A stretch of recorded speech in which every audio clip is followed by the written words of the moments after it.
DeSantis is gone. DeSantis is gone. He's just about over. I think if he ever made a comeback, it would be the greatest comeback in political history. Some of the candidates that are doing Trump, it's more personal for them. You know, they're attacking him on personal stuff. That's just not my cup of tea. You know, I'm a leader. I'm running for you. I'm not running for me. Florida Governor Ron DeSantis talking about the attacks or lack thereof, the criticism of candidates not attacking the former president, who's by far the leading candidate in the GOP primary so far. Let's bring in our panel. Morgan Ortagus, former State Department spokesperson under President Trump, Byron York, chief political correspondent of the Washington Examiner, and Leslie Marshall, Democratic strategist. Morgan, let me start with you. Your thoughts on the interview, what you took away from it. Well, first of all, Brett, fantastic interview.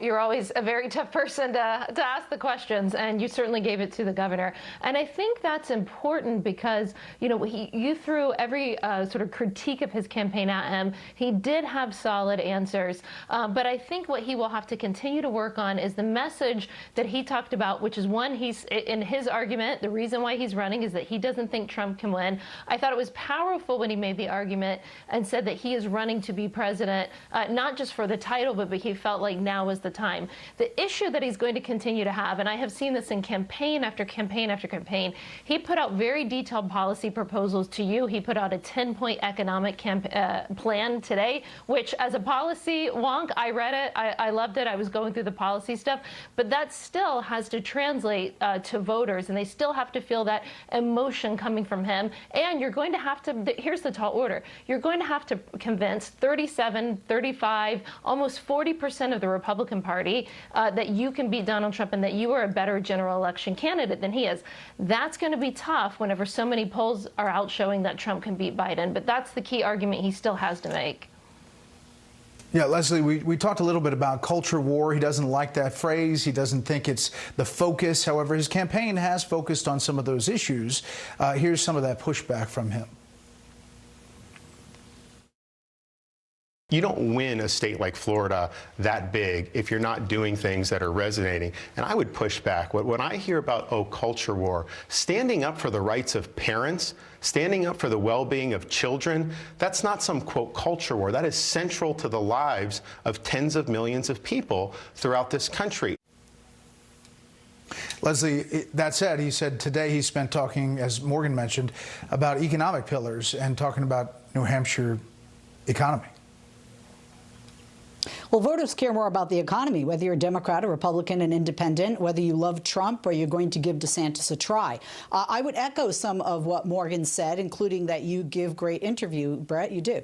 And I like the fact that you ask questions that other people don't ask. And regarding culture, he talks about Florida. The problem, this is not a one-state race. It's a 50-state race, and not all 50 states, and I would argue most of the states, are not like Florida. And when you talk about rights, well, then some people would argue, well, what about the rights of the LGBTQ community, specifically children in that community, parents of those children? What about rights of parents like me, even though I'm not living in Florida, who would like their children to have access to a lot of these books and read all of this? And of course, there are African Americans that don't like changes, not just with books, but in the educational system. So I think that's going to be a problem with him, not just with the Republican Party, but for those that are looking for somebody other than Donald Trump to vote for. And lastly, I would just say on this, when you talk about, I think it's admirable, and if I ever ran for office, I don't want to get down into the mud with that person.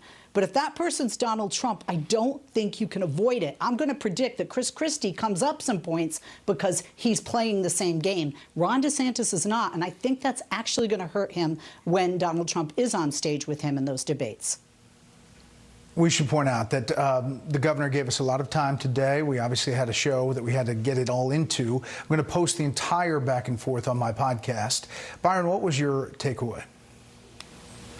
Well, I thought one of the more striking things was something we really did not hear, which was any sort of openness or transparency about what's been going wrong with his campaign. In the new New York Times poll today, he is 37 points behind Donald Trump nationally with likely Republican voters. In the Real Clear Politics average of polls, he's below 20%, has dipped below 20%. Things are not really working very well right now. And he didn't really seem to give any idea or any impression he knows that he's done this wrong or that wrong. He talked to you vaguely about. Well, Byron, let me push back just a second, because he wanted to say reset. He did fire a third of his campaign staff. He said they needed a course correction. He admitted that they were spending too much money. It needed better ROI.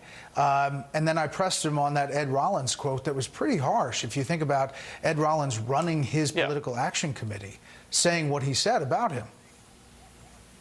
Well, that was more of a personal criticism of Rollins, and the sense that you got is that everything he's been saying is fine. And I really didn't get a sense of any change in that. I remember a long time ago, 2007, when John McCain's campaign imploded, I asked him what went wrong, and he said, immigration. They really don't like what I say about immigration. I mean, it's this very frank admission that he was doing some things wrong and needed to fix them. He ultimately actually went on to win the nomination, which is the comeback that's being used as kind of a model in discussing what Desantis might be able to do. Yeah. Morgan, you look at the New York Times Siena poll out today, and Byron mentions it's a massive lead, and it tracks the other polls that the former president is up. Inside that poll, there are 4% roughly who believe that among Republicans that the former president really committed serious felonies, and of those, 22% of those are still voting for him, they say. And in that environment, the governor has to find traction. And talking about that, saying, we've got a campaign on not being chaos, you wonder if it's going to work. Listen, this applies to whether it's a presidential run, a congressional run, or if you're running for dog catcher. You have to connect with people emotionally. They have to know where you are. Not just that you have the best policies and that you're the smartest person in the room. They have to know and feel that you were there for them and that you were going to fight for them. That's what so much of the Republican base has with Donald Trump. That's why I think it's the emotional connection is why every time he gets an indictment that his numbers go up, because people in the base feel defensive of him. I think the best thing that the governor could do is talk about his children. That's when he seems the most passionate and the most warm, when he's talking about fighting for his children and other children. That's a way to connect. All right, panel. Thanks so much.